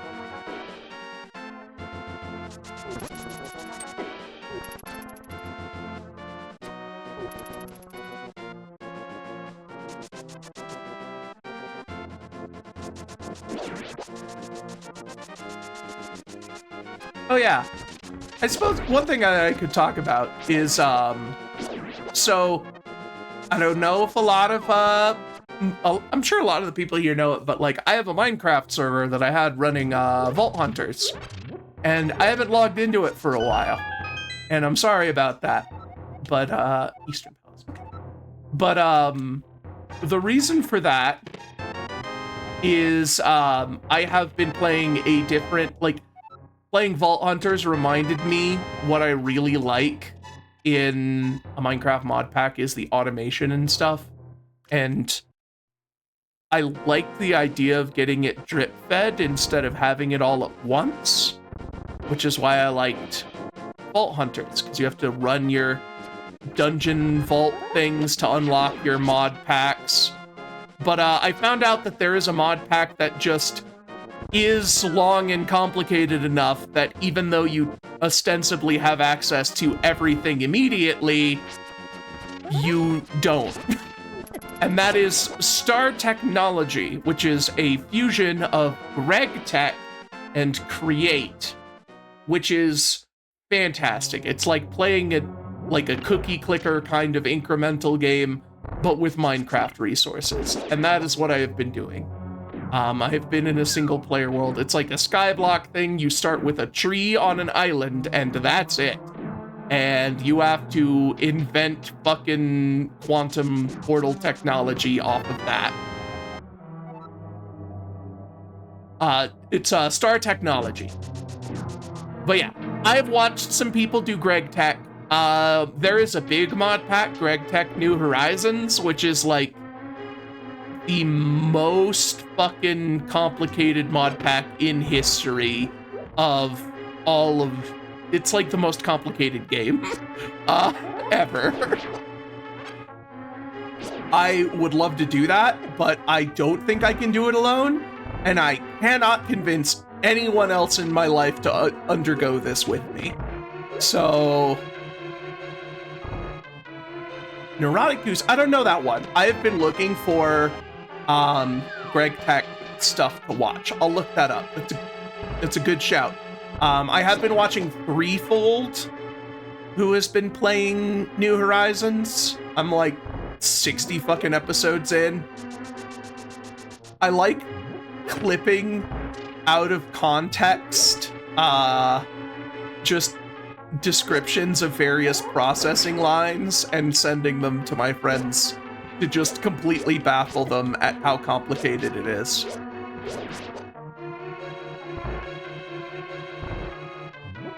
I've mentioned this before, but there is a trick to this room, but I never bothered to learn it. You can kill them in like 2 pots if you stand in the right spot and throw it. Because they're actually in the room, just invisible and intangible to your sword, and they move around, and if you move in a specific way, they just line up.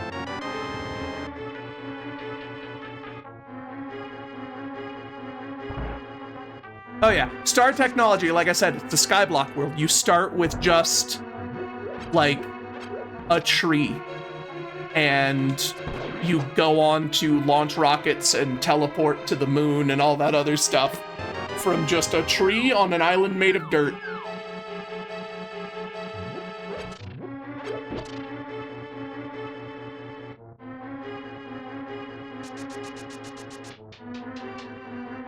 In fact, I actually have my Star Technology world running upstairs on my laptop because I am waiting for a lot of neodymium ingots to smelt so I can make better magnets for my magnetic coils to spin through to generate electricity that I can use to power my electric blast furnaces. Because I have actually hit a power wall. Yeah, no, neodymium, the magnet, the rare earth magnet.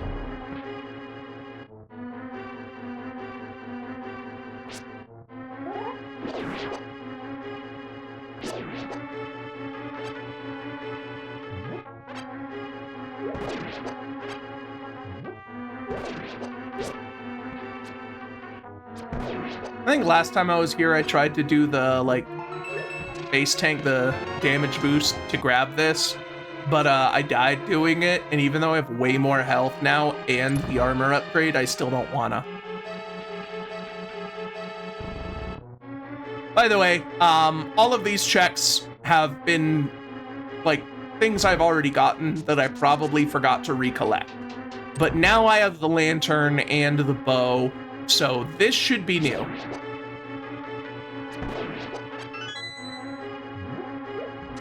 I think this is money, but I'm actually really good on money, but I might as well grab it.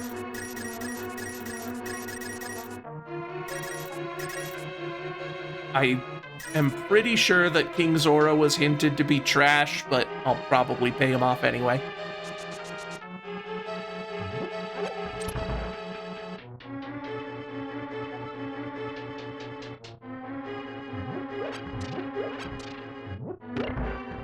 Yeah, if I ever get that YouTube channel of mine off of the ground by ever actually going and editing any of these here, like, I would like to do a YouTube series which is subjecting my friends to Greg Tech and just grab people who just don't play Minecraft and force them to do Greg Tech New Horizons with me.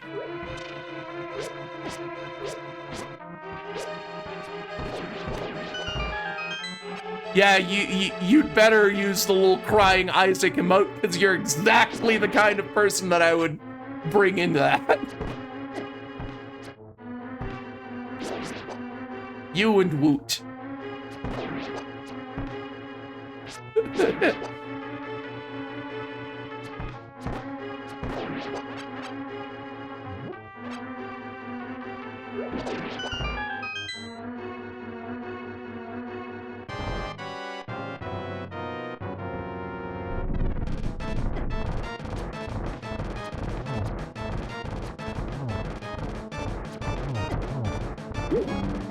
Oh no! I've been hamstered. Aww. Silly little guy time. It's too early. Alright. Oh no, you're not Burger turning me into a pumpkin. You're a different person entirely. You just wanted to see a hamster fight the Armos Knights. And for once, the system works. Cool. Alright. Well, I beat the boss. It was compass on there, but it is green pendant, which is a check, so I have to do it. Normally I would probably have skipped the boss, knowing that it was just a compass check on there, but because it's green pendant, I have got to go check it. If it were red or blue pendant, I would have skipped the boss. But, let's see. What do we got here? All right, and it's something we already had because StarCraft 2 collected.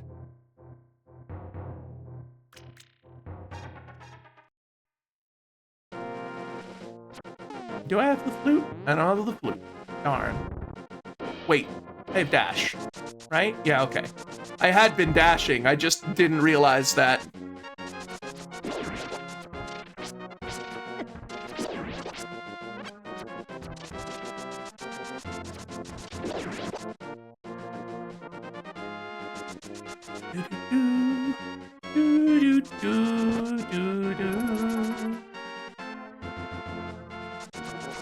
Let's see. I guess we'll go check King Zora. Do I have flippers? I do have flippers. Okay, cool. I can get there easy.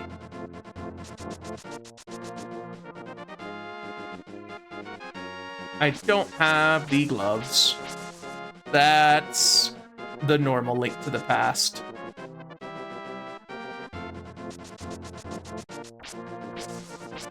Which means that I actually have to kind of go the long way around.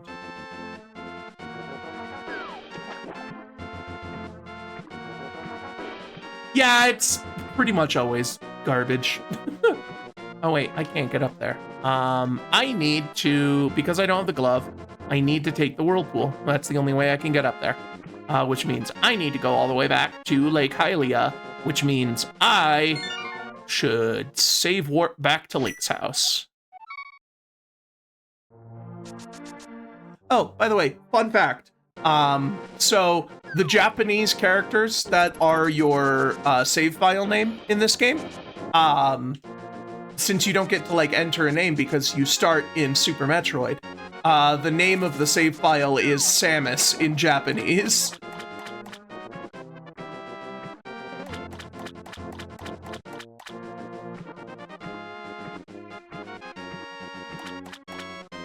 Probably shared that fun fact as well, but whatever. People are gonna be watching this for the first time. Or they're, you know, have forgotten it since the last time I mentioned it.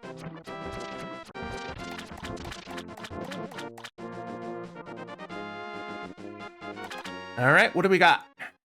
Are they checks I've already completed? Ooh, progressive grill for Raph.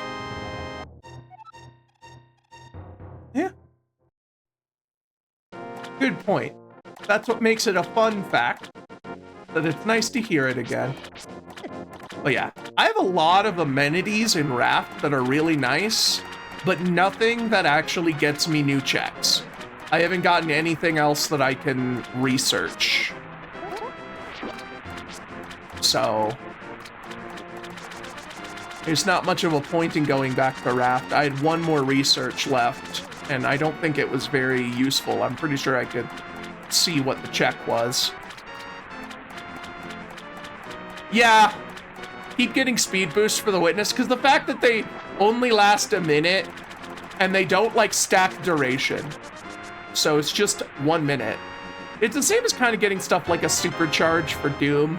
It's one of those things that's really cool when you're playing a sync, but in an async they don't really help much.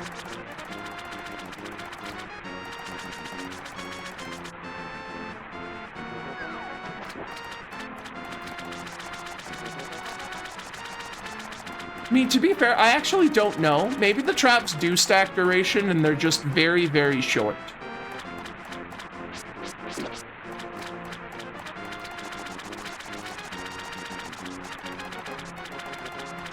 All right, let's see what the fish has.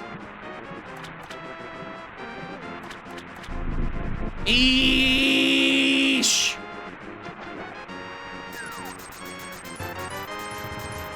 3 dry ice to Evermore. That is an ingredient that I don't think I've encountered before. Maybe it's useful.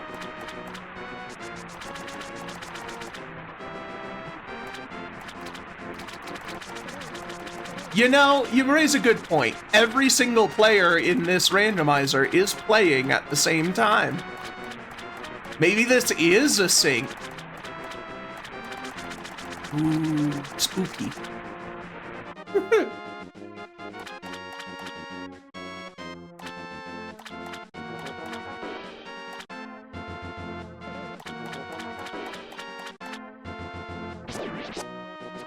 Let's see, where else can I go? Looks like I have some Kakariko checks, but those are probably things that I already actually got, but didn't, re-get. I can get Bonk Rocks. Oh, and Bottle Merchant, I think, is one that I'm missing, and that's something else to spend a bunch of money on.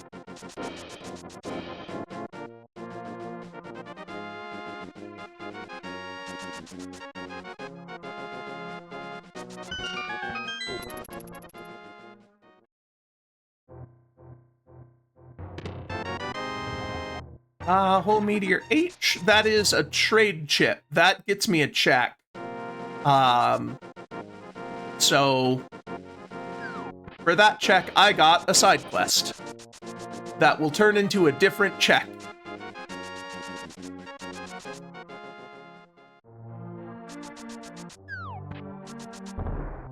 Dang.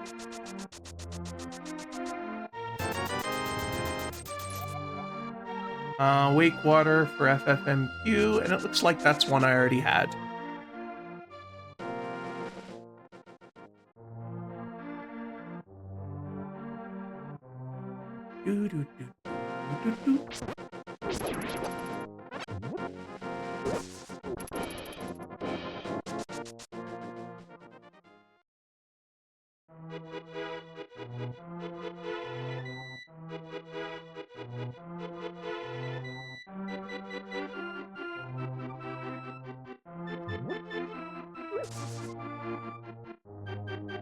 I like the sort of overlay here, the light coming in through the canopy of trees. You want to know what I really like about it? You guessed it. It's fucking Mode 7, baby. More Mode 7.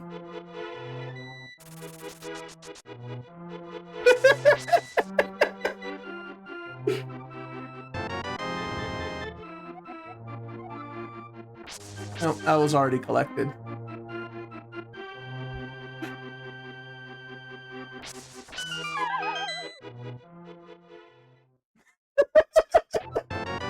You just knew I was about to bring up Mode 7 again.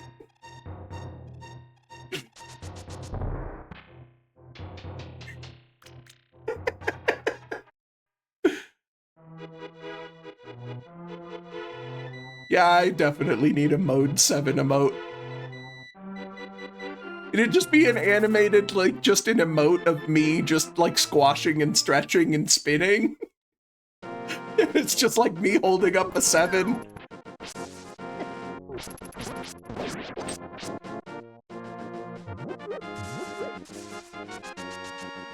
Big brain emote. Yeah, that might be good. All right, well, exclamation point art. Let's see if we can get Miss Whoop to draw us some more.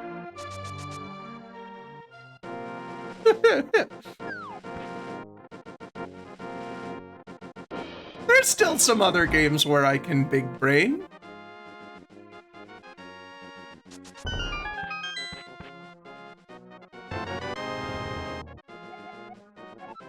All right.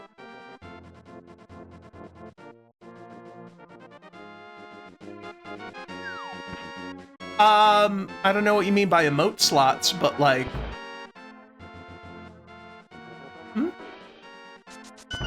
Like, I can make custom emotes. Oh no, yeah, okay. So there are some, and then the more subscribers that you get, the more slots you have. I do have some slots available. I haven't used all of the ones that are available to me.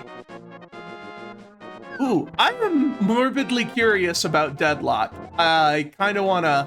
It's shrouded in mystery. It's weird. Have to, like... I don't know anything about it, but I want to try it.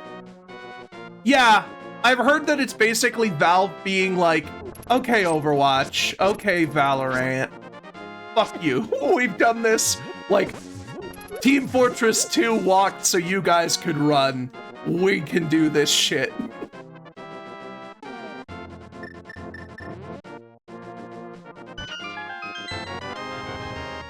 Paddle to Hylex. All right. Well, I think ending it on an actual check is pretty good.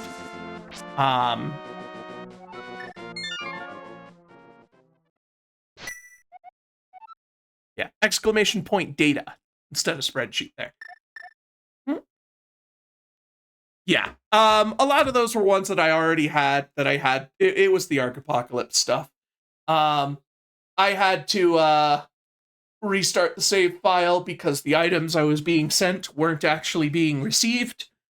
And I didn't bother to recollect every single thing because I didn't know which ones I already got. But yeah, this is fun. I always love to play some Super Metroid, some Link to the Past. Like I said, these are the games that kind of got me into randomizers. This specifically is, you know, being Link to the Past Metroid randomizer. Let's see, good checks. Paddle is progression in whatever Hylex is. Let's see, there's something called the Key of Chaos in Messenger, which seems pretty important. We did get one of the Golden Four in Super Metroid. That was just definitely necessary. We would have had to do that. That's part of the win condition. So even if we didn't get too good of an items, we did get some good progression here. And yes, I am parcel locked on Red Blue, so until I get Oak's parcel, I can't even get enough checks to hint for it. But yeah, we'll see. Saturday, I might bust out Ocarina, see if I can get that Ice Beam. I don't know when Go Mode is for normal Super Metroid, but we're halfway done with the bosses, and I know where Turian is. So if I can get the other two bosses, then it might be Go Mode. Who knows? But yeah, well, yeah, good luck on your run there. But I'm gonna call it for tonight. Thank you all for coming out on this impromptu Thursday stream. Everything seemed to go pretty smooth. I don't know what was up with my internet yesterday, but everything's going fine for now. But I will catch you all on Saturday. And I will leave you all with this life advice. Never buy Comcast. Good night, everybody.